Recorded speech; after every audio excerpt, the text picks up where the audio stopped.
a reading channel to lull you to sleep.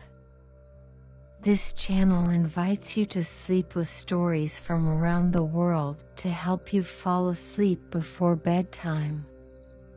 Please subscribe to our channel before you fall asleep. Good night. The Shoes of Fortune. Every author has some peculiarity in his descriptions or in his style of writing. Those who do not like him magnify it, shrug up their shoulders, and exclaim, "There he is again."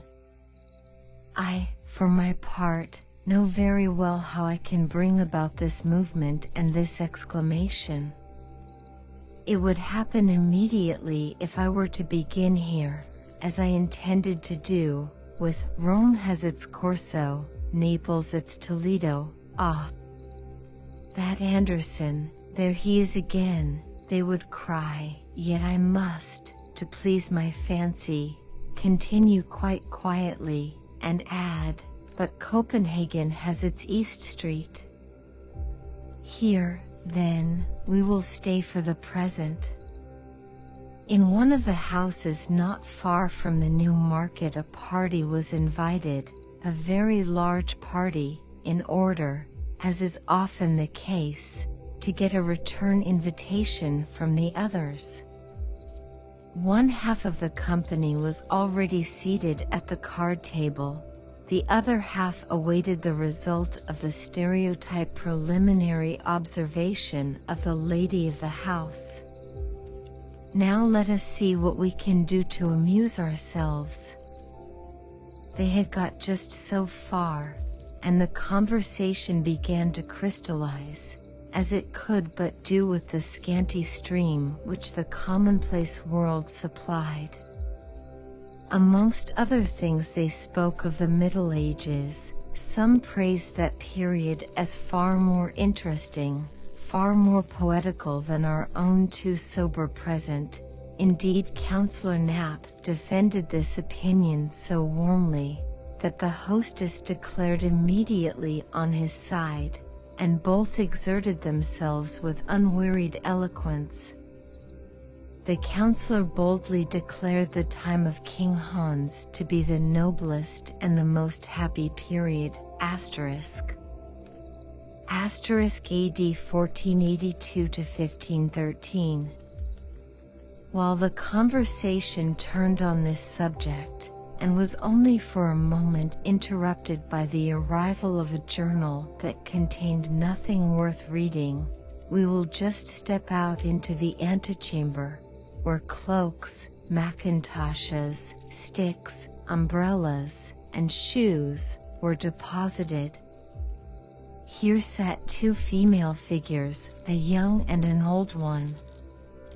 One might have thought at first they were servants come to accompany their mistresses home, but on looking nearer, one soon saw they could scarcely be mere servants. Their forms were too noble for that, their skin too fine, the cut of their dress too striking. Two fairies were they. The younger, it is true, was not Dame Fortune herself, but one of the waiting maids of her handmaidens who carry about the lesser good things that she distributes. The other looked extremely gloomy. It was Care. She always attends to her own serious business herself, as then she is sure of having it done properly. They were telling each other, with a confidential interchange of ideas, where they had been during the day. The messenger of fortune had only executed a few unimportant commissions, such as saving a new bonnet from a shower of rain, etc., but what she had yet to perform was something quite unusual. "I must tell you," said she, "that today is my birthday, and in honor of it, a pair of walking shoes or galoshes has been entrusted to me, which I am to carry to mankind. These shoes possess the property of instantly transporting him who has them on to the place or the period in which he most wishes to be. Every wish, as regards time or place, or state of being, will be immediately fulfilled, and so at last man will be happy, here below. Do you seriously believe it? Replied Care, in a severe tone of reproach. No, he will be very unhappy, and will assuredly bless the moment when he feels that he has freed himself from the fatal shoes. Stupid nonsense, said the other angrily. I will put them here by the door. Someone will make a mistake for certain and take the wrong ones. He will be a happy man. Such was their conversation. 2. What happened to the counselor? It was late. Counselor Knapp, deeply occupied with the times of King Hans, intended to go home, and malicious fate managed matters so that his feet, instead of finding their way to his own galoshes, slipped into those of Fortune. Thus caparisoned, the good man walked out of the well-lighted rooms into East Street. By the magic power of the shoes he was carried back to the times of King Hans, on which account his foot very naturally sank in the mud and puddles of the street, there having been in those days no pavement in Copenhagen.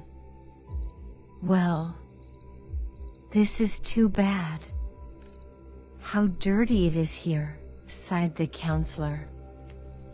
As to a pavement, I can find no traces of one, and all the lamps, it seems, have gone to sleep.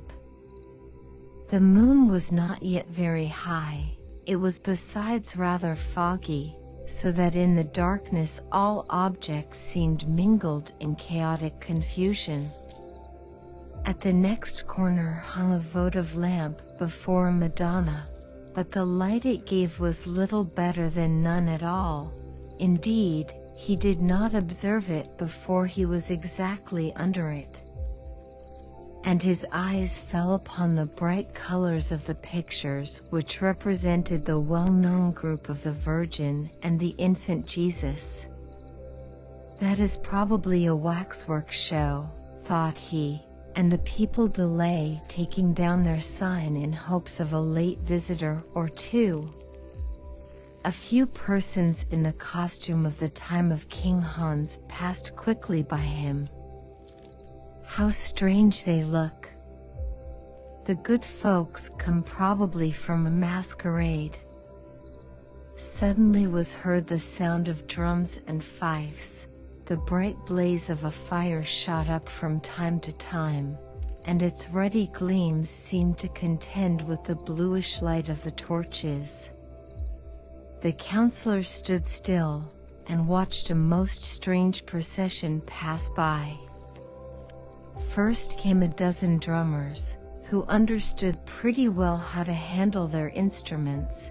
Then came halberdiers, and some armed with crossbows. The principal person in the procession was a priest. Astonished at what he saw, the counselor asked what was the meaning of all this mummery, and who that man was.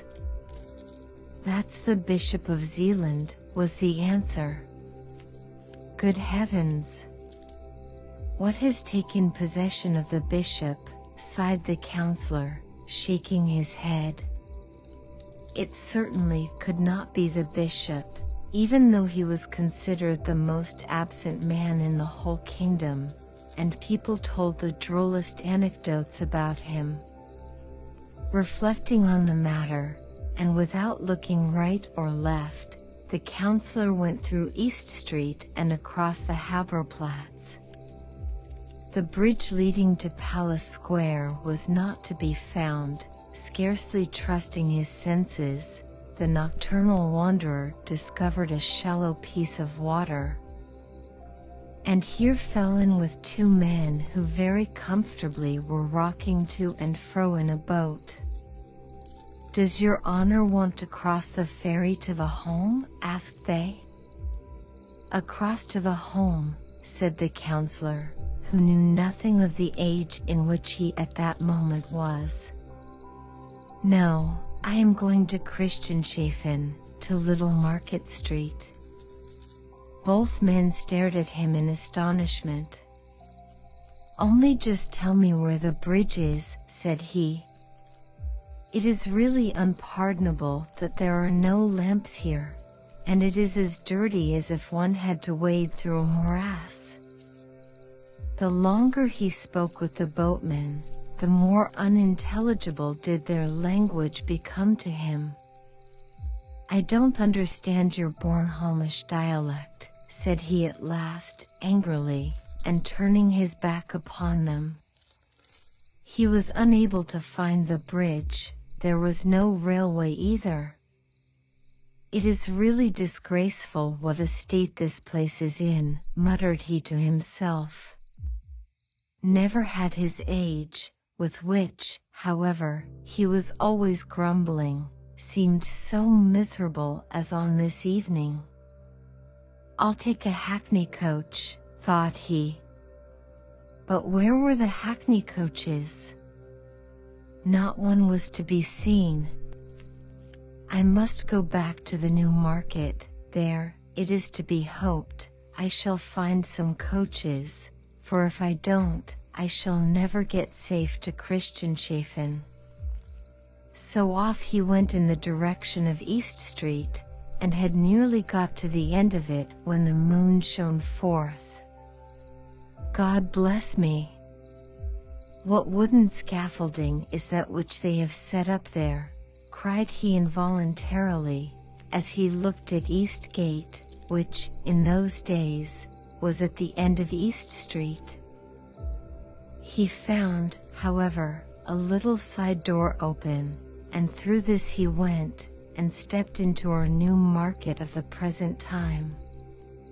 It was a huge desolate plain. Some wild bushes stood up here and there, while across the field flowed a broad canal or river. Some wretched hovels for the Dutch sailors, resembling great boxes, and after which the place was named, lay about in confused disorder on the opposite bank. "I either behold a Fata Morgana, or I am regularly tipsy," whimpered out the counselor. "But what's this?" He turned round anew, firmly convinced that he was seriously ill. He gazed at the street formerly so well known to him, and now so strange in appearance, and looked at the houses more attentively. Most of them were of wood, slightly put together, and many had a thatched roof. "No, I am far from well," sighed he, "and yet I drank only 1 glass of punch, but I cannot suppose it was, too, really very wrong to give us punch and hot salmon for supper. I shall speak about it at the first opportunity. I have half a mind to go back again, and say what I suffer. But no, that would be too silly, and heaven only knows if they are up still." He looked for the house, but it had vanished. "It is really dreadful," groaned he with increasing anxiety. "I cannot recognize East Street again. There is not a single decent shop from one end to the other. Nothing but wretched huts can I see anywhere, just as if I were at Ringsted. Oh, I am ill. I can scarcely bear myself any longer. Where the deuce can the house be? It must be here on this very spot, yet there is not the slightest idea of resemblance. To such a degree has everything changed this night. At all events here are some people up and stirring. Oh, "Oh, I am certainly very ill." He now hit upon a half-open door, through a chink of which a faint light shone. It was a sort of hostelry of those times, a kind of public house. The room had some resemblance to the clay-floored halls in Hallstein, a pretty numerous company, consisting of seamen, Copenhagen burghers, and a few scholars, sat here in deep converse over their pewter cans, and gave little heed to the person who entered. "By your leave," said the counselor to the hostess, who came bustling towards him. "I felt so queer all of a sudden. Would you have the goodness to send for a hackney coach to take me to Christianshafen?" The woman examined him with eyes of astonishment, and shook her head. She then addressed him in German. The counselor thought she did not understand Danish, and therefore repeated his wish in German. This, in connection with his costume, strengthened the good woman in the belief that he was a foreigner. That he was ill, she comprehended directly, so she brought him a pitcher of water, which tasted certainly pretty strong of the sea, although it had been fetched from the well. The counselor supported his head on his hand, drew a long breath, and thought over all the wondrous things he saw around him. "Is this the daily news of this evening?" he asked mechanically, as he saw the hostess push aside a large sheet of paper. The meaning of this counselorship query remained, of course, a riddle to her, yet she handed him the paper without replying. It was a coarse woodcut, representing a splendid meteor as seen in the town of Cologne, which was to be read below in bright letters. "That is very old," said the counselor, whom this piece of antiquity began to make considerably more cheerful. "Pray, how did you come into possession of this rare print?" "It is extremely interesting, although the whole is a mere fable. Such meteorous appearances are to be explained in this way, that they are the reflections of the aurora borealis, and it is highly probable they are caused principally by electricity." Those persons who were sitting nearest him and heard his speech stared at him in wonderment, and one of them rose, took off his hat respectfully, and said with a serious countenance, "You are no doubt a very learned man, monsieur."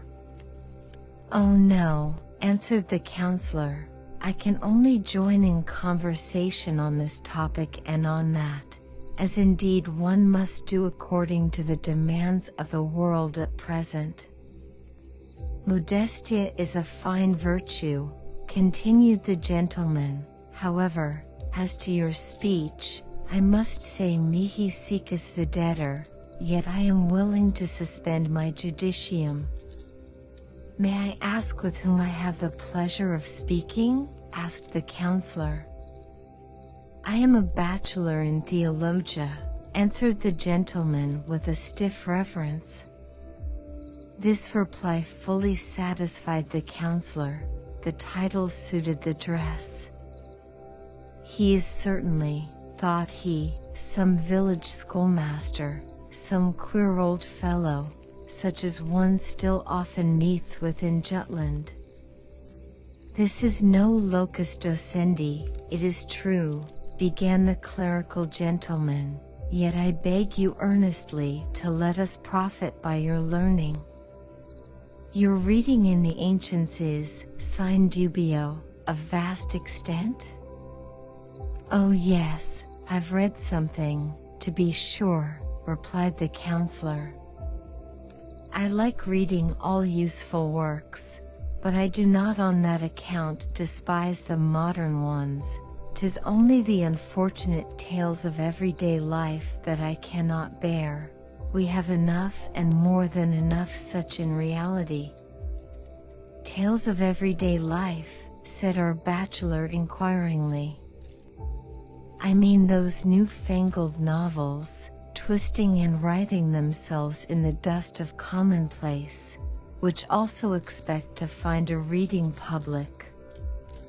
Oh, exclaimed the clerical gentleman smiling, there is much wit in them, besides they are read at court. The king likes the history of Sir Iffin and Sir Gawain particularly, which treats of King Arthur, and his Knights of the Round Table. He has more than once joked about it with his high vassals. I have not read that novel, said the counsellor. It must be quite a new one, that Heiberg has published lately. No, answered the theologian of the time of King Hans, that book is not written by a Heiberg, but was imprinted by Godfrey von Gaiman. Oh, is that the author's name? Said the counsellor. It is a very old name, and, as well as I recollect, he was the first printer that appeared in Denmark. Yes, he is our first printer, replied the clerical gentleman hastily. So far all went on well. Some one of the worthy burghers now spoke of the dreadful pestilence that had raged in the country a few years back, meaning that of 1484. The counsellor imagined it was the cholera that was meant, which people made so much fuss about, and the discourse passed off satisfactorily enough. The War of the Buccaneers of 1490 was so recent that it could not fail being alluded to. The English pirates had, they said, most shamefully taken their ships while in the roadstead, and the counsellor, before whose eyes the herostratic event of 1801 still floated vividly, agreed entirely with the others in abusing the rascally English. With other topics he was not so fortunate. Every moment brought about some new confusion, and threatened to become a perfect babel, for the worthy bachelor was really too ignorant, and the simplest observations of the counsellor sounded to him too daring and fantastical. They looked at one another from the crown of the head to the soles of the feet, and when matters grew to too high a pitch, then the bachelor talked Latin, in the hope of being better understood, but it was of no use after all. Herostratus, or Eratosthenes, an Ephesian, who wantonly set fire to the famous temple of Diana, in order to commemorate his name by so uncommon an action. What's the matter? Asked the hostess, plucking the counsellor by the sleeve, and now his recollection returned, for in the course of the conversation he had entirely forgotten all that had preceded it. Merciful God, where am I? Exclaimed he in agony, and while he so thought, all his ideas and feelings of overpowering dizziness, against which he struggled with the utmost power of desperation, encompassed him with renewed force. Let us drink claret and mead, and Bremen beer, shouted one of the guests, and ye shall drink with us. Two maidens approached. One wore a cap of two staring colors, denoting the class of persons to which she belonged. They poured out the liquor, and made the most friendly gesticulations, while a cold perspiration trickled down the back of the poor counsellor. What's to be the end of this? What's to become of me? Groaned he, but he was forced, in spite of his opposition, to drink with the rest. They took hold of the worthy man, who, hearing on every side that he was intoxicated, did not in the least doubt the truth of this certainly not very polite assertion, but on the contrary, implored the ladies and gentlemen present to procure him a hackney coach. They, however, imagined he was talking Russian. Never before, he thought, had he been in such a coarse and ignorant company. One might almost fancy the people had turned heathens again. It is the most dreadful moment of my life.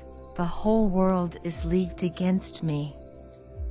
But suddenly it occurred to him that he might stoop down under the table, and then creep unobserved out of the door. He did so, but just as he was going, the others remarked what he was about. They laid hold of him by the legs, and now, happily for him, off fell his fatal shoes, and with them the charm was at an end. The counselor saw quite distinctly before him a lantern burning, and behind this a large handsome house. All seemed to him in proper order as usual. It was East Street, splendid and elegant as we now see it. He lay with his feet towards a doorway, and exactly opposite sat the watchman asleep. "Gracious heaven," said he, "have I lain here in the street and dreamed? Yes, 'tis East Street. How splendid and light it is! But really it is terrible what an effect that one glass of punch must have had on me." 2 minutes later, he was sitting in a hackney coach and driving to Friedrichshafen. He thought of the distress and agony he had endured, and praised from the very bottom of his heart the happy reality, our own time, which, with all its deficiencies, is yet much better than that in which, so much against his inclination, he had lately been. 3. The Watchman's Adventure. "Why, there is a pair of galoshes, as sure as I'm alive," said the watchman, awaking from a gentle slumber. "They belong no doubt to the lieutenant who lives over the way. They lie close to the door." The worthy man was inclined to ring and deliver them at the house, for there was still a light in the window, but he did not like disturbing the other people in their beds, and so very considerately he left the matter alone. "Such a pair of shoes must be very warm and comfortable," said he, "the leather is so soft and supple. They fitted his feet as though they had been made for him. 'Tis a curious world we live in," continued he, soliloquizing. "There is the lieutenant, now, who might go quietly to bed if he chose, where no doubt he could stretch himself at his ease, but does he do it? No, he saunters up and down his room, because, probably, he has enjoyed too many of the good things of this world at his dinner. That's a happy fellow. He has neither an infirm mother, nor a whole troop of everlastingly hungry children to torment him. Every evening he goes to a party, where his nice supper costs him nothing.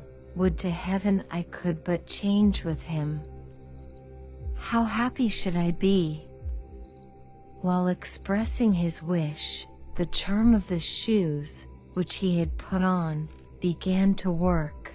The watchman entered into the being and nature of the lieutenant. He stood in the handsomely furnished apartment, and held between his fingers a small sheet of rose-colored paper, on which some verses were written indeed by the officer himself, for who has not, at least once in his life, had a lyrical moment? And if one then marks down one's thoughts, poetry is produced. But here was written, "Oh, were I rich! Oh, were I rich! Such was my wish, yes such. When hardly 3 feet high, I longed for much. Oh, were I rich! An officer were I, with sword and uniform and plumes so high. And the time came, an officer was I, but yet I grew not rich. Alas, poor me! Have pity, thou, who all man's wants dost see." I sat one evening sunk in dreams of bliss. A maid of 7 years old gave me a kiss. I at that time was rich in poesy, and tales of old, though poor as poor could be. But all she asked for was this poesy. Then was I rich, but not in gold, poor me. As thou dost know, who all men's hearts canst see. Oh, were I rich! Oft asked I for this boon. The child grew up to womanhood full soon. She is so pretty, clever, and so kind. Oh, did she know what's hidden in my mind? A tale of old. Would she to me were kind, but I'm condemned to silence. Oh, poor me! As thou dost know, who all men's hearts canst see. Oh, were I rich in calm and peace of mind? My grief you then would not here written find. O thou, to whom I do my heart devote, oh, read this page of glad days now remote. A dark, dark tale, which I tonight devote. Dark is the future now. Alas, poor me! Have pity thou, who all men's pains dost see. Such verses as these people write when they are in love. But no man in his senses ever thinks of printing them. Here one of the sorrows of life, in which there is real poetry, gave itself vent, not that barren grief which the poet may only hint at, but never depict in its detail, misery and want, that animal necessity, in short, to snatch at least at a fallen leaf of the breadfruit tree, if not at the fruit itself. The higher the position in which one finds oneself transplanted, the greater is the suffering. Everyday necessity is the stagnant pool of life. No lovely picture reflects itself therein. Lieutenant, love, and lack of money, that is a symbolic triangle, or much the same as the half of the shattered die of fortune. This the lieutenant felt most poignantly, and this was the reason he leant his head against the window, and sighed so deeply. The poor watchman out there in the street is far happier than I. He knows not what I term privation. He has a home, a wife, and children, who weep with him over his sorrows, who rejoice with him when he is glad. Oh, far happier were I, could I exchange with him my being, with his desires, and with his hopes perform the weary pilgrimage of life. Oh, he is 100 times happier than I. In the same moment the watchman was again watchman. It was the shoes that caused the metamorphosis by means of which, unknown to himself, he took upon him the thoughts and feelings of the officer. But, as we have just seen, he felt himself in his new situation much less contented. and now preferred the very thing which but some minutes before he had rejected. So then the watchman was again watchman. "That was an unpleasant dream," said he, "but 'twas droll enough altogether. I fancied that I was the lieutenant over there, and yet the thing was not very much to my taste after all. I missed my good old mother and the dear little ones, who almost tear me to pieces for sheer love." He seated himself once more and nodded. The dream continued to haunt him, for he still had the shoes on his feet. A falling star shone in the dark firmament. "There falls another star," said he, "but what does it matter? There are always enough left. I should not much mind examining the little glimmering things somewhat nearer, especially the moon, for that would not slip so easily through a man's fingers. When we die, so at least says the student, for whom my wife does the washing, we shall fly about as light as a feather from one such a star to the other. That's, of course, not true, but 'twould be pretty enough if it were so. If I could but once take a leap up there, my body might stay here on the steps for what I care. Behold, there are certain things in the world to which one ought never to give utterance except with the greatest caution, but doubly careful must one be when we have the shoes of fortune on our feet. Now just listen to what happened to the watchman. As to ourselves, we all know the speed produced by the employment of steam. We have experienced it either on railroads, or in boats when crossing the sea, but such a flight is like the traveling of a sloth in comparison with the velocity with which light moves. It flies 19 million times faster than the best racehorse, and yet electricity is quicker still. Death is an electric shock which our heart receives. The freed soul soars upwards on the wings of electricity. The sun's light wants 8 minutes and some seconds to perform a journey of more than 20 million of our Danish miles.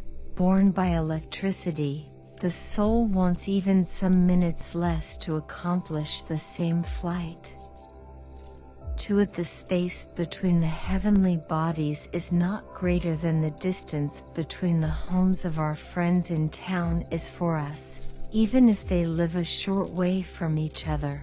Such an electric shock in the heart, however, costs us the use of the body here below, unless, like the watchman of East Street, we happen to have on the shoes of fortune. A Danish mile is nearly 4 3/4 English. In a few seconds the watchman had done the 52,000 of our miles up to the moon, which, as everyone knows, was formed out of matter much lighter than our earth, and is, so we should say, as soft as newly fallen snow. He found himself on one of the many circumjacent mountain ridges with which we are acquainted by means of Dr. Madler's map of the moon.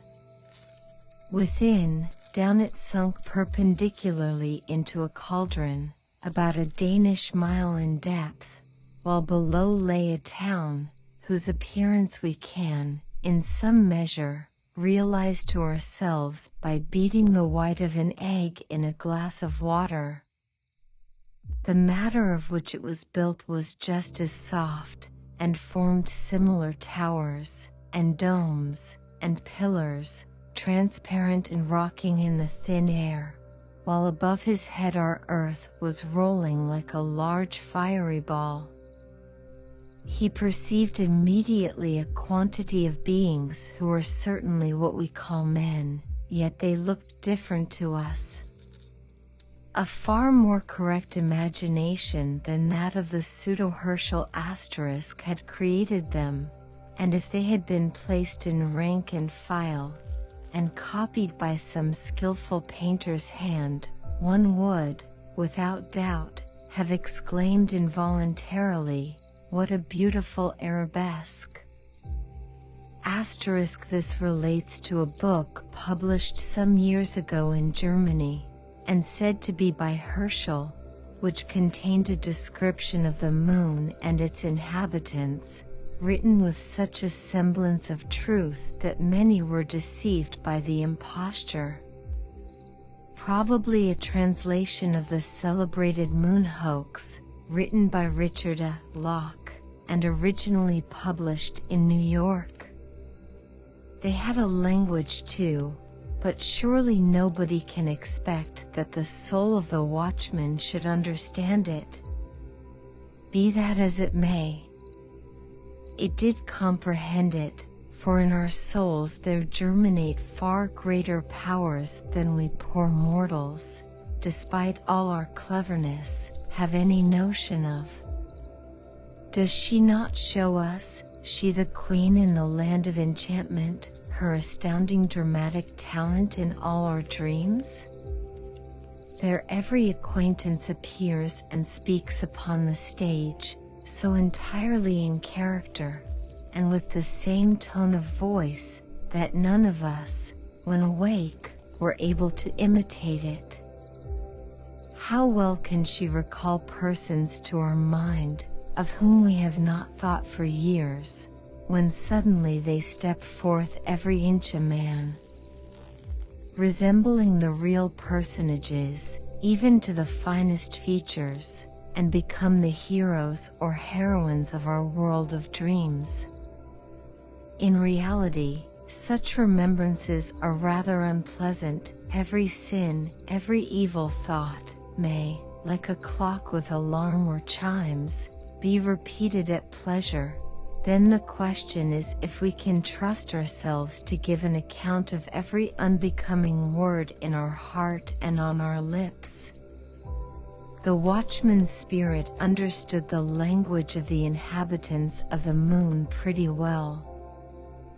The Selenites disputed variously about our earth, and expressed their doubts if it could be inhabited. The air, they said, must certainly be too dense to allow any rational dweller in the moon the necessary free respiration. They considered the moon alone to be inhabited.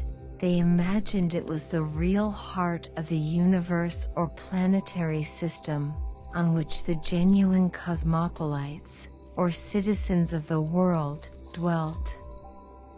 What strange things men know, what strange things Selenites sometimes take into their heads. Dwellers in the moon. About politics they had a good deal to say. But little Denmark must take care what it is about, and not run counter to the moon, that great realm, that might in an ill humor bestir itself, and dash down a hailstorm in our faces, or force the Baltic to overflow the sides of its gigantic basin. We will, therefore, not listen to what was spoken, and on no condition run in the possibility of telling tales out of school, but we will rather proceed, like good quiet citizens, to East Street, and observe what happened meanwhile to the body of the watchman. He sat lifeless on the steps, the morning star, that is to say, the heavy wooden staff, headed with iron spikes, and which had nothing else in common with its sparkling brother in the sky, had glided from his hand, while his eyes were fixed with glassy stare on the moon, looking for the good old fellow of a spirit which still haunted it. The watchmen in Germany had formerly, and in some places they still carry with them, on their rounds at night, a sort of mace or club, known in ancient times by the above denomination. "What's the hour, watchman?" asked a passer-by. But when the watchman gave no reply, the merry roisterer, who was now returning home from a noisy drinking bout, took it into his head to try what a tweak of the nose would do, on which the supposed sleeper lost his balance. The body lay motionless, stretched out on the pavement. The man was dead. When the patrol came up, all his comrades, who comprehended nothing of the whole affair, were seized with a dreadful fright, for dead he was, and he remained so. The proper authorities were informed of the circumstance. People talked a good deal about it, and in the morning the body was carried to the hospital. Now that would be a very pretty joke, if the spirit, when it came back and looked for the body in East Street, were not to find one. No doubt it would, in its anxiety, run off to the police, and then to the hue and cry office, to announce that the finder will be handsomely rewarded, and at last away to the hospital. Yet we may boldly assert that the soul is shrewdest when it shakes off every fetter and every sort of leading string. The body only makes it stupid. The seemingly dead body of the watchman wandered, as we have said, to the hospital, where it was brought into the general viewing room, and the first thing that was done here was naturally to pull off the galoshes, when the spirit, that was merely gone out on adventures, must have returned with the quickness of lightning to its earthly tenement. It took its direction towards the body in a straight line, and a few seconds after, life began to show itself in the man. He asserted that the preceding night had been the worst that ever the malice of fate had allotted him. He would not for 2 silver marks again go through what he had endured while moon-stricken, but now, however, it was over. The same day he was discharged from the hospital as perfectly cured, but the shoes meanwhile remained behind. 4. A moment of head importance, and evening's dramatic readings, a most strange journey. Every inhabitant of Copenhagen knows, from personal inspection, how the entrance to Frederick's Hospital looks, but as it is possible that others, who are not Copenhagen people, may also read this little work, we will beforehand give a short description of it. The extensive building is separated from the street by a pretty high railing, the thick iron bars of which are so far apart that in all seriousness, it is said, some very thin fellow had of a night occasionally squeezed himself through to go and pay his little visits in the town. The part of the body most difficult to manage on such occasions was, no doubt, the head. Here, as is so often the case in the world, long-headed people get through best. So much, then, for the introduction. One of the young men, whose head, in a physical sense only, might be said to be of the thickest, had the watch that evening. The rain poured down in torrents, yet despite these 2 obstacles, the young man was obliged to go out, if it were but for a quarter of an hour, and as to telling the doorkeeper about it, that, he thought, was quite unnecessary, if, with a whole skin, he were able to slip through the railings. There, on the floor lay the galoshes, which the watchman had forgotten. He never dreamed for a moment that they were those of Fortune, and they promised to do him good service in the wet, so he put them on. The question now was, if he could squeeze himself through the grating, for he had never tried before. Well, there he stood.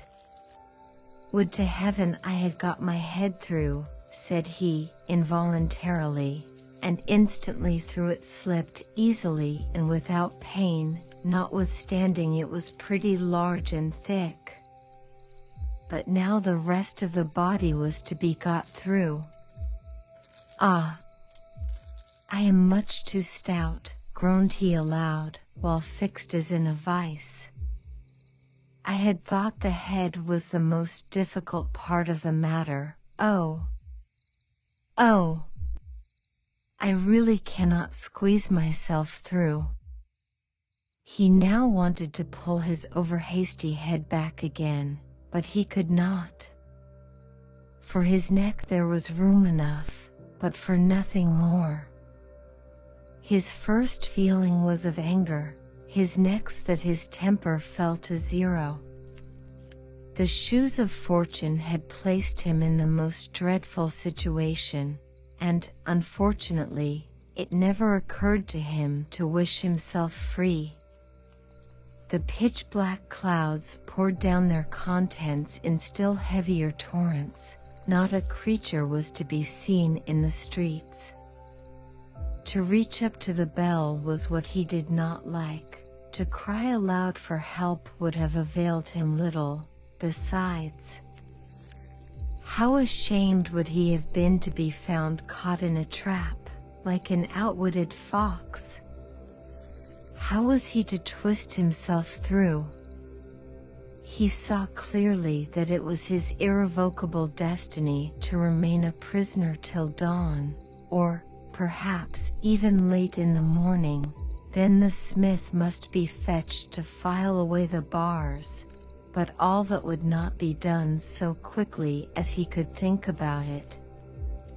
The whole charity school, just opposite, would be in motion. All the new booths, with their not very courtier-like swarm of seamen, would join them out of curiosity, and would greet him with a wild hurrah. While he was standing in his pillory, there would be a mob, a hissing, and rejoicing, and jeering, 10 times worse than in the rows about the Jews some years ago. Oh, my blood is mounting to my brain, 'tis enough to drive one mad. I shall go wild. I know not what to do. Oh! Were I but loose, my dizziness would then cease. Oh, were my head but loose. You see, he ought to have said that sooner, for the moment he expressed the wish his head was free, and cured of all his paroxysms of love, he hastened off to his room, where the pains consequent on the fright the shoes had prepared for him did not so soon take their leave. But you must not think that the affair is over now, it grows much worse. The night passed, the next day also, but nobody came to fetch the shoes. In the evening dramatic readings were to be given at the little theatre in King Street. The house was filled to suffocation, and among other pieces to be recited was a new poem by H.C. Andersen, called My Aunt's Spectacles, the contents of which were pretty nearly as follows.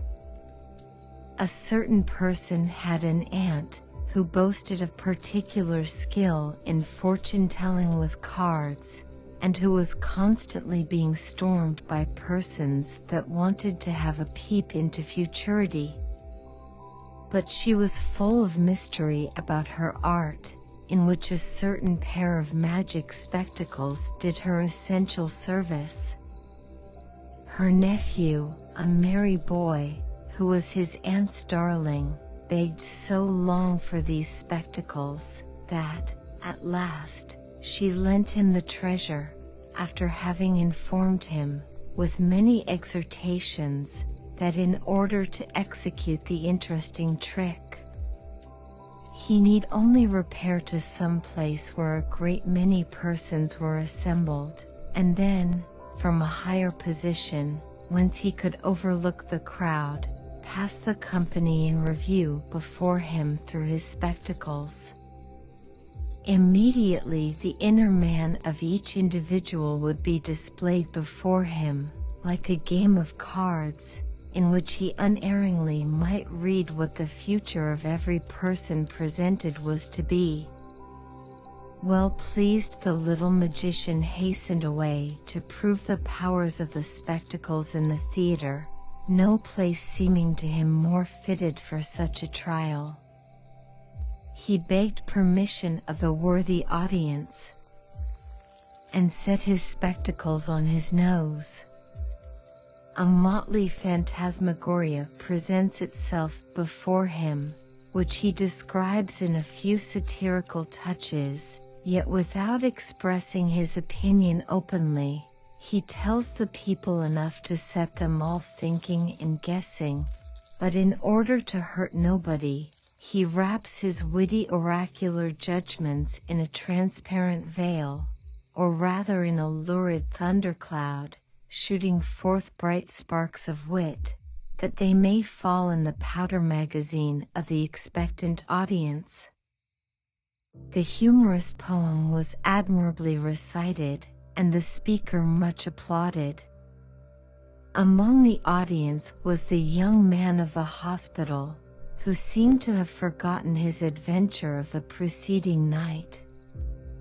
He had on the shoes, for as yet no lawful owner had appeared to claim them, and besides it was so very dirty out of doors, they were just the thing for him, he thought. The beginning of the poem he praised with great generosity. He even found the idea original and effective. But that the end of it, like the Rhine, was very insignificant, proved, in his opinion, the author's want of invention. He was without genius, etc. This was an excellent opportunity to have said something clever. Meanwhile he was haunted by the idea he should like to possess such a pair of spectacles himself. Then, perhaps, by using them circumspectly, one would be able to look into people's hearts, which, he thought, would be far more interesting than merely to see what was to happen next year, for that we should all know in proper time, but the other never. I can now, said he to himself, fancy the whole row of ladies and gentlemen sitting there in the front row. If one could but see into their hearts, yes, that would be a revelation, a sort of bazaar. In that lady yonder, so strangely dressed, I should find for certain a large milliner's shop. In that one the shop is empty, but it wants cleaning plain enough. But there would also be some good stately shops among them. Alas, sighed he, I know one in which all is stately, but there sits already a spruce young shopman, which is the only thing that's amiss in the whole shop. All would be splendidly decked out, and we should hear, walk in, gentlemen, pray walk in, here you will find all you please to want. Ah! I wish to heaven I could walk in and take a trip right through the hearts of those present. And behold, to the shoes of fortune this was the cue.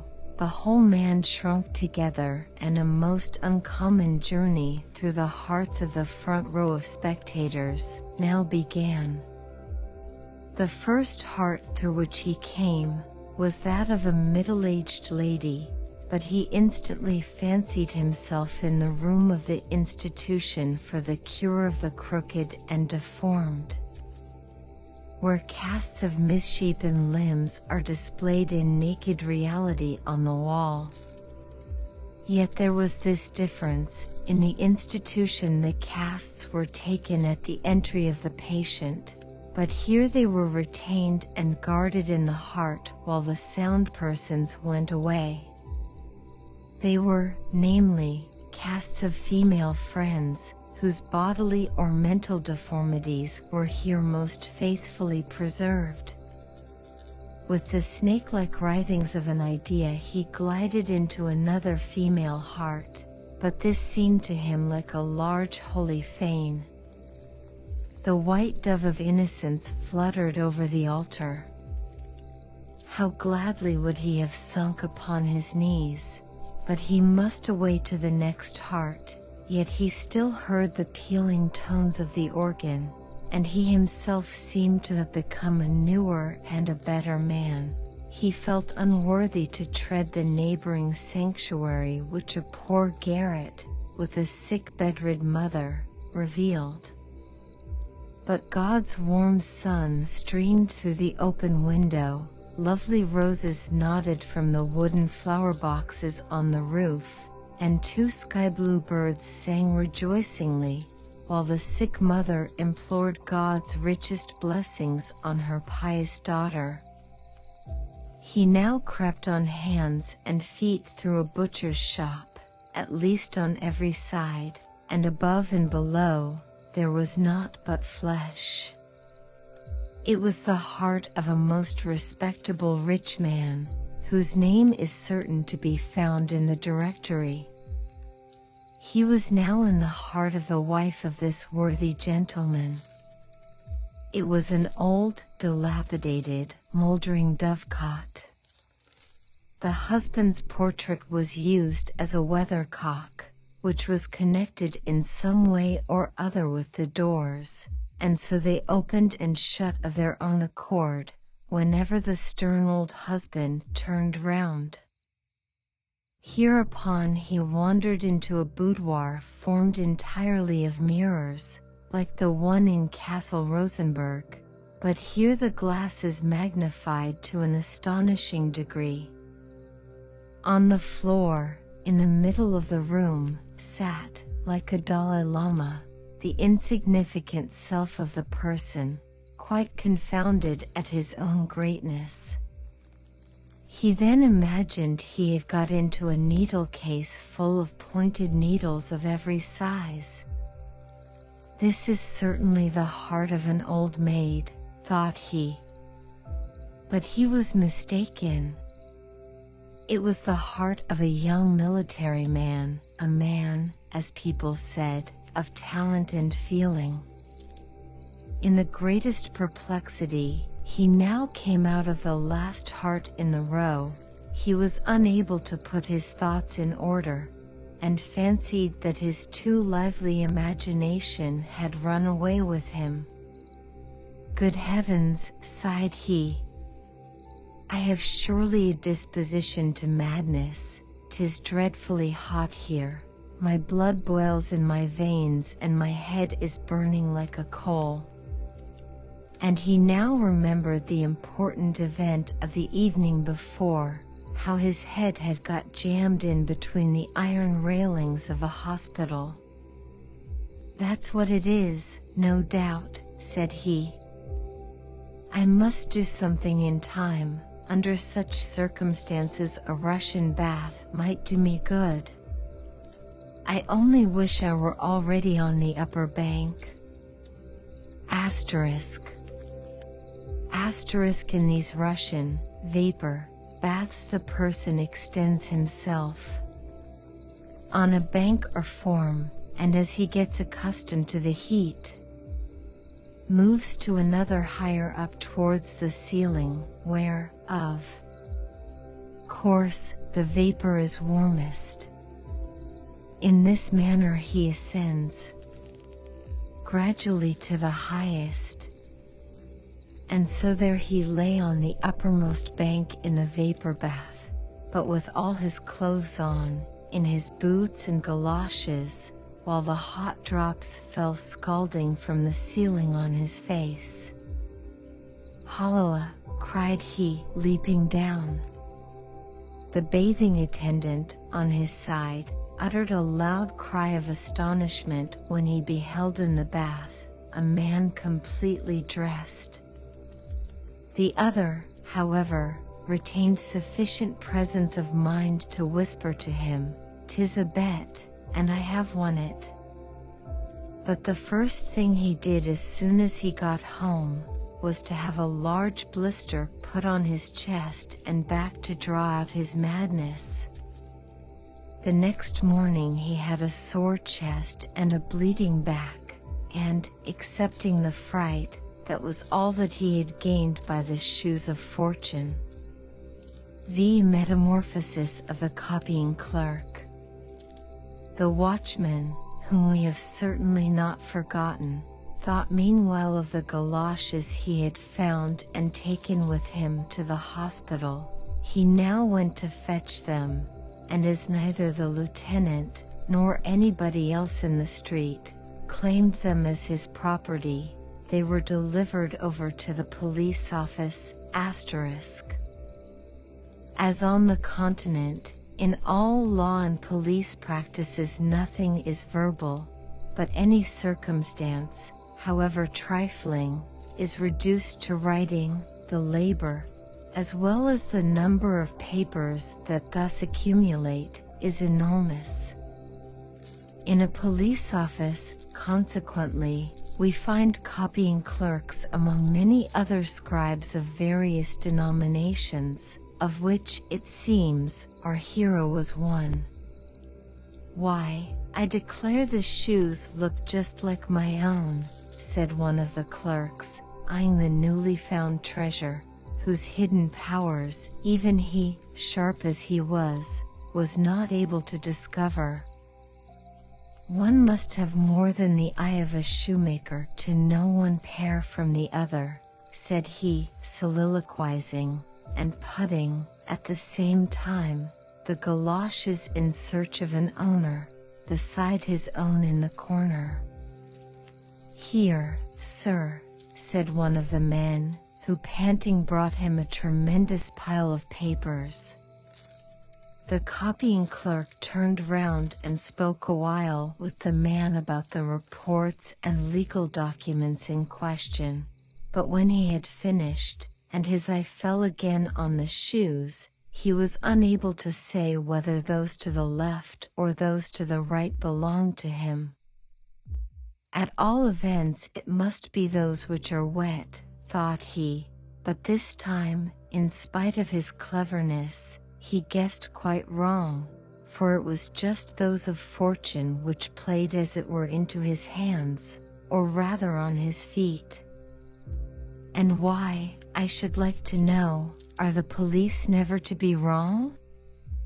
So he put them on quickly, stuck his papers in his pocket, and took besides a few under his arm, intending to look them through at home to make the necessary notes. It was noon, and the weather, that had threatened rain, began to clear up, while gaily dressed holiday folks filled the streets. A little trip to Fredericksburg would do me no great harm, thought he, for I, poor beast of burden that I am, have so much to annoy me, that I don't know what a good appetite is. 'Tis a bitter crust, alas, at which I am condemned to gnaw. Nobody could be more steady or quiet than this young man. We therefore wish him joy of the excursion with all our heart, and it will certainly be beneficial for a person who leads so sedentary a life." In the park he met a friend, one of our young poets, who told him that the following day he should set out on his long-intended tour. "So you are going away again," said the clerk. "You are a very free and happy being. We others are chained by the leg and held fast to our desk." "Yes, but it is a chain, friend, which ensures you the blessed bread of existence," answered the poet. "You need feel no care for the coming morrow. When you are old, you receive a pension. "True," said the clerk, shrugging his shoulders, "and yet you are the better off. To sit at one's ease and poetize, that is a pleasure. Everybody has something agreeable to say to you, and you are always your own master. No, friend, you should but try what it is to sit from one year's end to the other occupied with and judging the most trivial matters." The poet shook his head, the copying clerk did the same. Each one kept to his own opinion, and so they separated.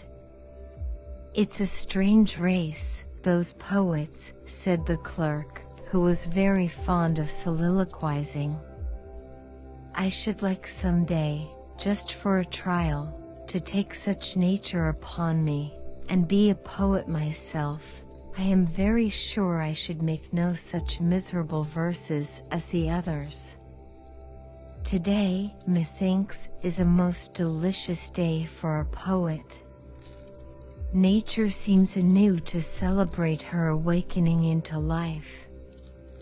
The air is so unusually clear, the clouds sail on so buoyantly, and from the green herbage a fragrance is exhaled that fills me with delight. For many a year have I not felt as at this moment." We see already, by the foregoing effusion, that he is become a poet. To give further proof of it, however, would in most cases be insipid, for it is a most foolish notion to fancy a poet different from other men. Among the latter there may be far more poetical natures than many an acknowledged poet, when examined more closely, could boast of. The difference only is, that the poet possesses a better mental memory, on which account he is able to retain the feeling and the thought till they can be embodied by means of words, a faculty which the others do not possess.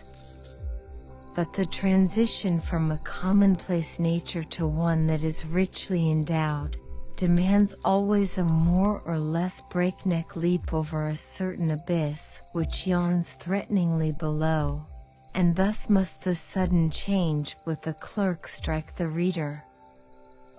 "The sweet air," continued he of the police office, in his dreamy imaginings, "how it reminds me of the violets in the garden of my Aunt Magdalena. Yes, then I was a little wild boy, who did not go to school very regularly. Oh heavens! 'Tis a long time since I have thought on those times. The good old soul! She lived behind the exchange. She always had a few twigs or green shoots in water, let the winter rage without as it might. The violets exhaled their sweet breath, whilst I pressed against the window panes covered with fantastic frostwork the copper coin I had heated on the stove, and so made peepholes. What splendid vistas were then open to my view! What change, what magnificence! Yonder in the canal lay the ships frozen up, and deserted by their whole crews, with a screaming crow for the sole occupant. But when the spring, with a gentle stirring motion, announced her arrival, a new and busy life arose. With songs and hurrahs the ice was sawn asunder, the ships were fresh tarred and rigged, that they might sail away to distant lands. But I have remained here, must always remain here, sitting at my desk in the office, and patiently see other people fetch their passports to go abroad. Such is my fate. Alas!" sighed he, and was again silent. Great heaven! What has come to me? Never have I thought or felt like this before. It must be the summer air that affects me with feelings almost as disquieting as they are refreshing. He felt in his pocket for the papers. These police reports will soon stem the torrent of my ideas, and effectually hinder any rebellious overflowing of the time-worn banks of official duties, he said to himself consolingly, while his eye ran over the first page. Dame Tigbrithe, Tragedy in 5 Acts. What is that? And yet it is undeniably my own handwriting. Have I written the tragedy? Wonderful, very wonderful. And this, what have I here? Intrigue on the ramparts, or the day of repentance, vaudeville with new songs to the most favorite airs. The deuce! Where did I get all this rubbish? Someone must have slipped it slyly into my pocket for a joke. There is too a letter to me, a crumpled letter and the seal broken. Yes, it was not a very polite epistle from the manager of a theater, in which both pieces were flatly refused. Hem, said the clerk breathlessly, and quite exhausted he seated himself on a bank.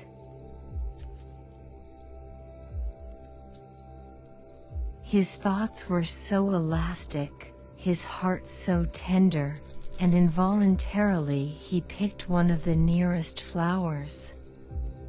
It is a simple daisy, just bursting out of the bud. What the botanist tells us after a number of imperfect lectures, the flower proclaimed in a minute. It related the mythos of its birth, told of the power of the sunlight that spread out its delicate leaves, and forced them to impregnate the air with their incense, and then he thought of the manifold struggles of life, which in like manner awaken the budding flowers of feeling in our bosom. Light and air contend with chivalric emulation for the love of the fair flower that bestowed her chief favors on the latter. Full of longing she turned towards the light, and as soon as it vanished, rolled her tender leaves together and slept in the embraces of the air. It is the light which adorns me, said the flower. But 'tis the air which enables thee to breathe, said the poet's voice.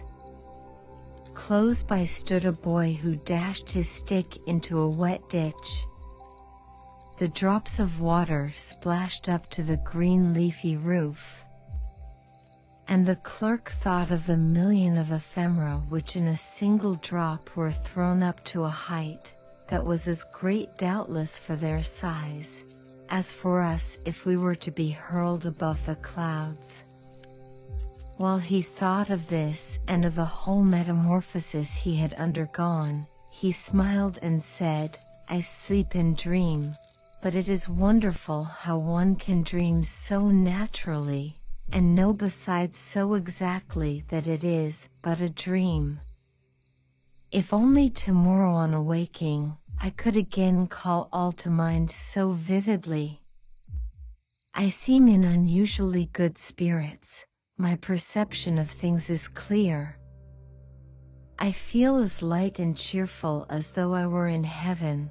But I know for a certainty that if tomorrow a dim remembrance of it should swim before my mind, it will then seem nothing but stupid nonsense, as I have often experienced already, especially before I enlisted under the banner of the police, for that dispels like a whirlwind all the visions of an unfettered imagination.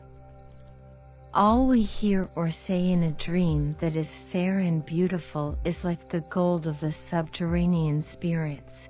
It is rich and splendid when it is given us, but viewed by daylight we find only withered leaves. Alas, he sighed quite sorrowful, and gazed at the chirping birds that hopped contentedly from branch to branch. They are much better off than I. To fly must be a heavenly art, and happy do I prize that creature in which it is innate. Yes. Could I exchange my nature with any other creature, I fain would be such a happy little lark. He had hardly uttered these hasty words when the skirts and sleeves of his coat folded themselves together into wings, the clothes became feathers, and the galoshes claws. He observed it perfectly, and laughed in his heart. Now then, there is no doubt that I am dreaming, but I never before was aware of such mad freaks as these. And up he flew into the green roof and sang, but in the song there was no poetry, for the spirit of the poet was gone. The shoes, as is the case with anybody who does what he has to do properly, could only attend to one thing at a time. He wanted to be a poet, and he was one. He now wished to be a merry chirping bird, but when he was metamorphosed into one, the former peculiarities ceased immediately. "It is really pleasant enough," said he. "The whole day long I sit in the office amid the driest law papers, and at night I fly in my dream as a lark in the gardens of Fredericksburg. One might really write a very pretty comedy upon it." He now fluttered down into the grass, turned his head gracefully on every side, and with his bill pecked the pliant blades of grass, which, in comparison to his present size, seemed as majestic as the palm branches of northern Africa. Unfortunately, the pleasure lasted but a moment. Presently black night overshadowed our enthusiast, who had so entirely missed his part of copying clerk at a police office. Some vast object seemed to be thrown over him. It was a large oilskin cap, which a sailor boy of the quay had thrown over the struggling bird. A coarse hand sought its way carefully in under the broad rim, and seized the clerk over the back and wings. In the first moment of fear, he called, indeed, as loud as he could, "You impudent little blackguard! I am a copying clerk at the police office, and you know you cannot insult any belonging to the constabulary force without a chastisement. Besides, you good-for-nothing rascal, it is strictly forbidden to catch birds in the royal gardens of Fredericksburg, but your blue uniform betrays where you come from." This fine tirade sounded, however, to the ungodly sailor boy like a mere pippy pie. He gave the noisy bird a knock on his beak, and walked on.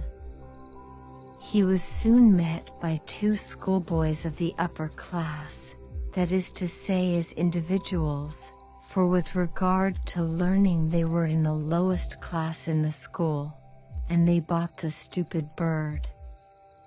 So the copying clerk came to Copenhagen as guest, or rather as prisoner in a family living in Gother Street. "'Tis well that I'm dreaming," said the clerk, "or I really should get angry. First I was a poet, now sold for a few pence as a lark. No doubt it was that accursed poetical nature which has metamorphosed me into such a poor harmless little creature. It is really pitiable, particularly when one gets—" The two schoolboys, the proprietors now of the transformed clerk, carried him into an elegant room.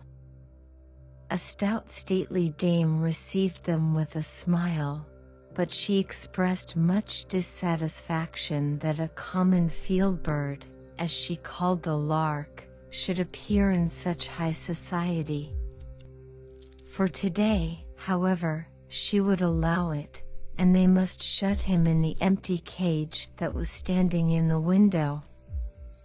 "Perhaps he will amuse my good Polly," added the lady, looking with a benignant smile at a large green parrot that swung himself backwards and forwards most comfortably in his ring, inside a magnificent brass-wired cage. "Today is Polly's birthday," said she with stupid simplicity, "and the little brown field bird must wish him joy."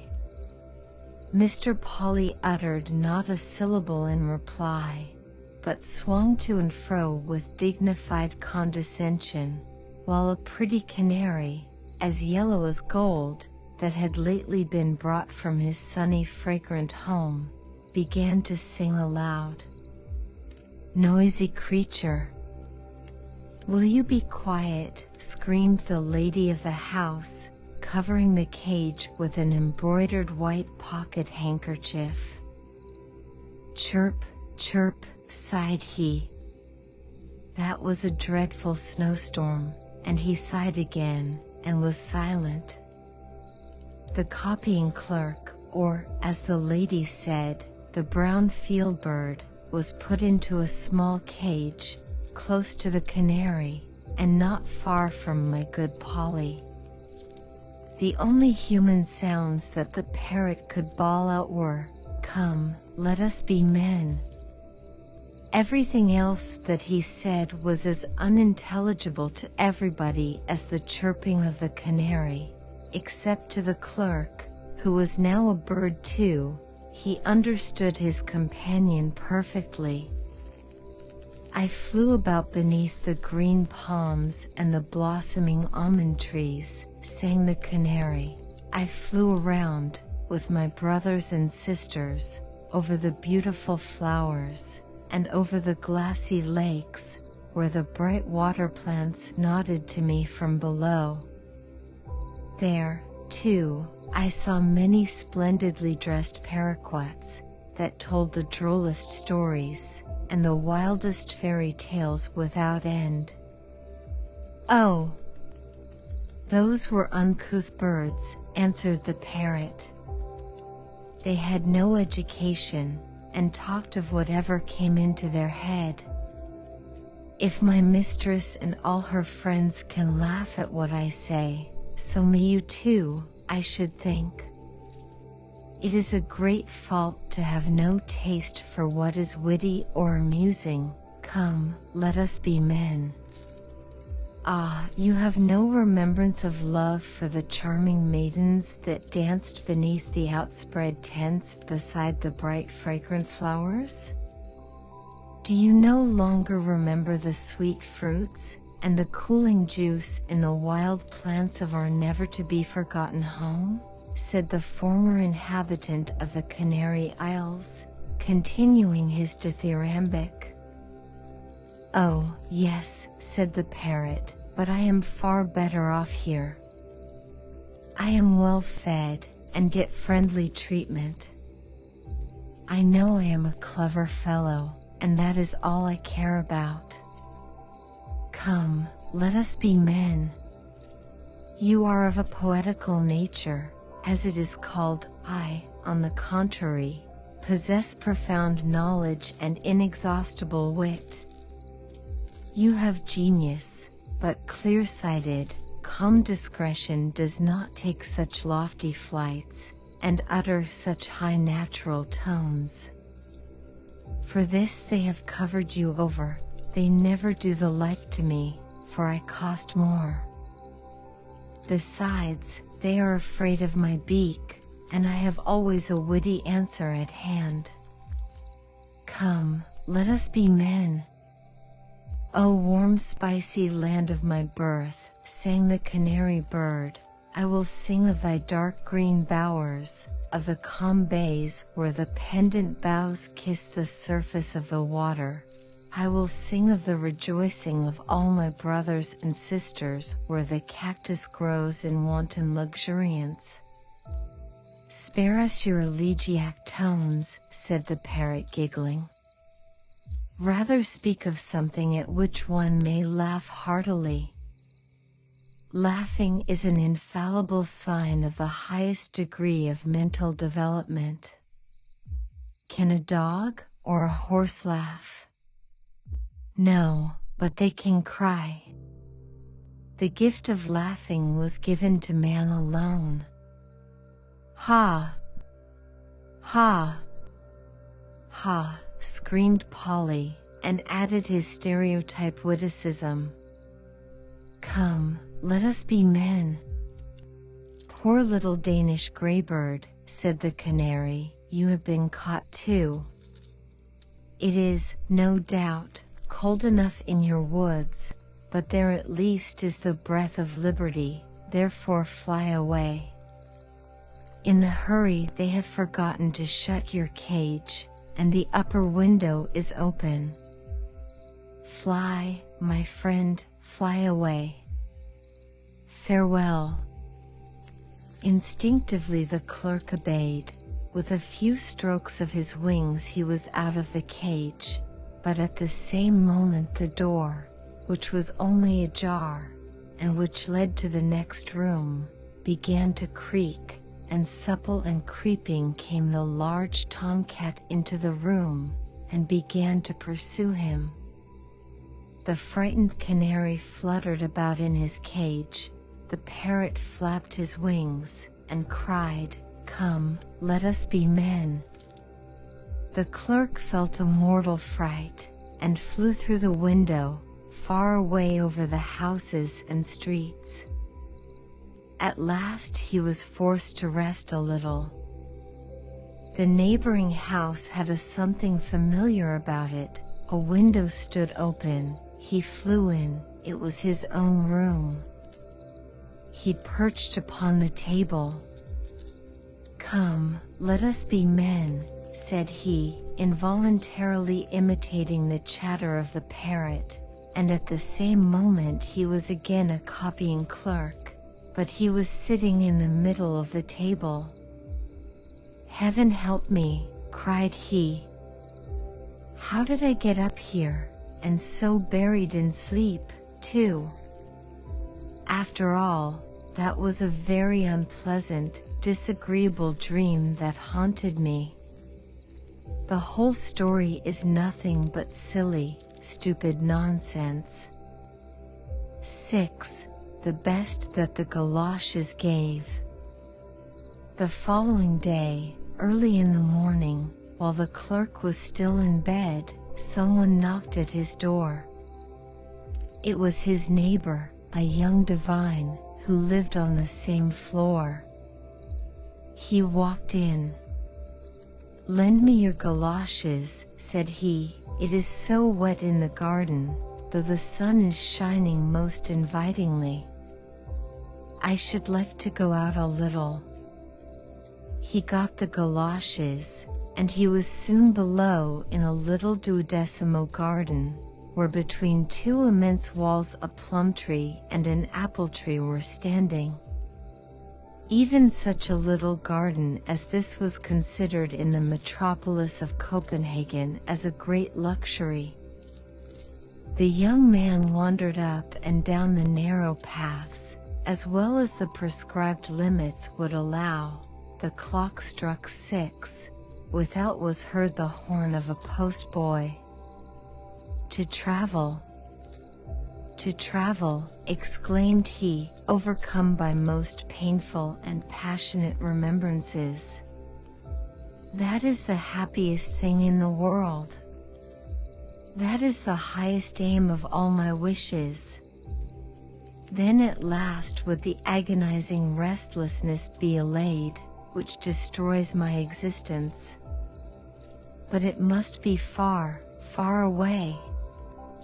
I would behold magnificent Switzerland, I would travel to Italy, and—" It was a good thing that the power of the galoshes worked as instantaneously as lightning in a powder magazine would do, Otherwise the poor man with his overstrained wishes would have traveled about the world too much for himself as well as for us.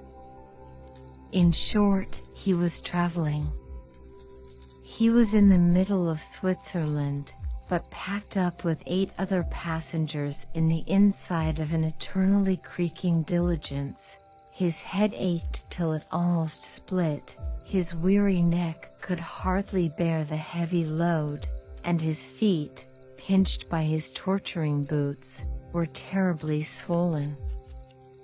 He was in an intermediate state between sleeping and waking, at variance with himself, with his company, with the country, and with the government.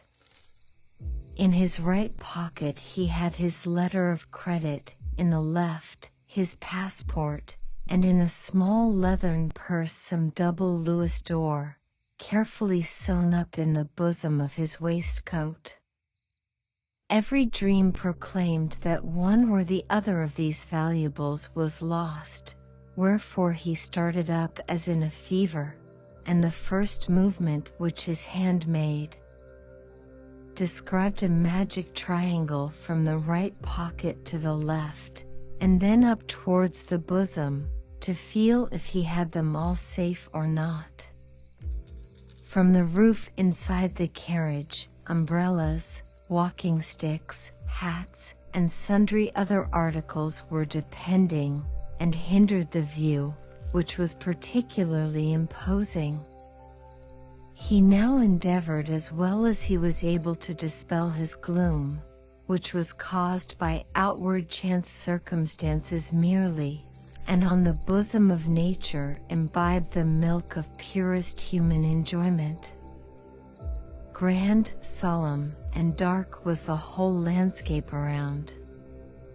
The gigantic pine forests on the pointed crags seemed almost like little tufts of heather, colored by the surrounding clouds. It began to snow, a cold wind blew and roared as though it were seeking a bride. Ugh, sighed he, were we only on the other side the Alps, then we should have summer, and I could get my letters of credit cashed. The anxiety I feel about them prevents me enjoying Switzerland. Were I but on the other side. And so saying he was on the other side in Italy, between Florence and Rome. Lake Thracymene, illumined by the evening sun, lay like flaming gold between the dark blue mountain ridges. Here, where Hannibal defeated Flaminius, the rivers now held each other in their green embraces. Lovely, half-naked children tended a herd of black swine, beneath a group of fragrant laurel trees, hard by the roadside. Could we render this inimitable picture properly, then would everybody exclaim, beautiful, unparalleled Italy. But neither the young divine said so, nor any one of his grumbling companions in the coach of the vetturino.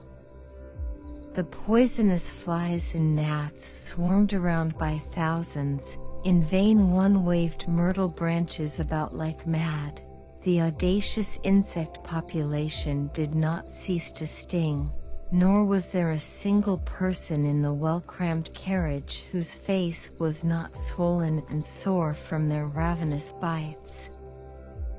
The poor horses, tortured almost to death, suffered most from this truly Egyptian plague. The flies alighted upon them in large disgusting swarms, and if the coachman got down and scraped them off, hardly a minute elapsed before they were there again. The sun now set, a freezing cold, though of short duration, pervaded the whole creation. It was like a horrid gust coming from a burial vault on a warm summer's day, but all around the mountains retained that wonderful green tone which we see in some old pictures, and which, should we not have seen a similar play of color in the south, we declare at once to be unnatural. It was a glorious prospect, but the stomach was empty, the body tired. All that the heart cared and longed for was good night quarters, yet how would they be?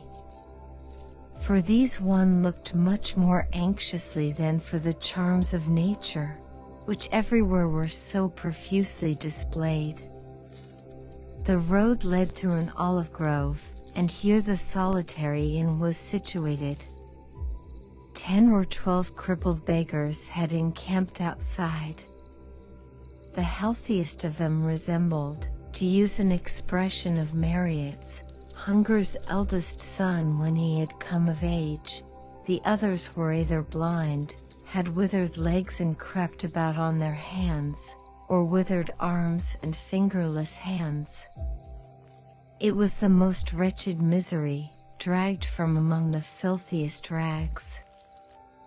Excellenza, miserabili, sighed they, thrusting forth their deformed limbs to view. Even the hostess, with bare feet, uncombed hair, and dressed in a garment of doubtful color, received the guests grumblingly. The doors were fastened with a loop of string. The floor of the rooms presented a stone paving half torn up. Bats fluttered wildly about the ceiling, and as to the smell therein, no, that was beyond description. "You had better lay the cloth below in the stable," said one of the travelers. "There, at all events, one knows what one is breathing." The windows were quickly opened, to let in a little fresh air. Quicker, however, than the breeze, the withered, sallow arms of the beggars were thrust in, accompanied by the eternal whine of miserabili, miserabili, excellenza. On the walls were displayed innumerable inscriptions, written in nearly every language of Europe, some in verse, some in prose, most of them not very laudatory of Bella Italia. The meal was served. It consisted of a soup of salted water, seasoned with pepper and rancid oil. The last ingredient played a very prominent part in the salad. Stale eggs and roasted cock's combs furnished the grand dish of the repast. The wine even was not without a disgusting taste. It was like a medicinal draught. At night the boxes and other effects of the passengers were placed against the rickety doors. One of the travelers kept watch while the others slept. The sentry was our young divine. How close it was in the chamber! The heat oppressive to suffocation, the gnats hummed and stung unceasingly, the miserabili without whined and moaned in their sleep. "Traveling would be agreeable enough," said he groaning, "if one only had no body, or could send it to rest while the spirit went on its pilgrimage unhindered, whither the voice within might call it. Wherever I go, I am pursued by a longing that is insatiable, that I cannot explain to myself, and that tears my very heart. I want something better than what is, but what is fled in an instant. But what is it, and where is it to be found? Yet, I know in reality what it is I wish for. Oh! Most happy were I, could I but reach one aim, could but reach the happiest of all." And as he spoke the word he was again in his home. The long white curtains hung down from the windows, and in the middle of the floor stood the black coffin. In it he lay in the sleep of death. His wish was fulfilled, the body rested, while the spirit went unhindered on its pilgrimage. "Let no one deem himself happy before his end," were the words of Solon, and here was a new and brilliant proof of the wisdom of the old apothegm. Every corpse is a SPHYNX of immortality. Here too on the black coffin the SPHYNX gave us no answer to what he who lay within had written 2 days before. Almighty Death, thy silence teaches naught. Thou leadest only to the near grave's brink. Is broken now the ladder of my thoughts? Do I instead of mounting only sink? Our heaviest grief the world oft seeth not. Our sorest pain we hide from stranger eyes. And for the sufferer there is nothing left but the green mound that o'er the coffin lies. 2 figures were moving in the chamber. We knew them both, it was the Fairy of Care and the Emissary of Fortune. They both bent over the corpse. Do you now see, said Care, what happiness your galoshes have brought to mankind? To him, at least, who slumbers here, they have brought an imperishable blessing, answered the other. Ah no, replied Care. He took his departure himself, he was not called away. His mental powers here below were not strong enough to reach the treasures lying beyond this life, and which his destiny ordained he should obtain. I will now confer a benefit on him. And she took the galoshes from his feet, his sleep of death was ended, and he who had been thus called back again to life arose from his dread couch in all the vigor of youth. Care vanished, and with her the galoshes. She has no doubt taken them for herself, to keep them to all eternity.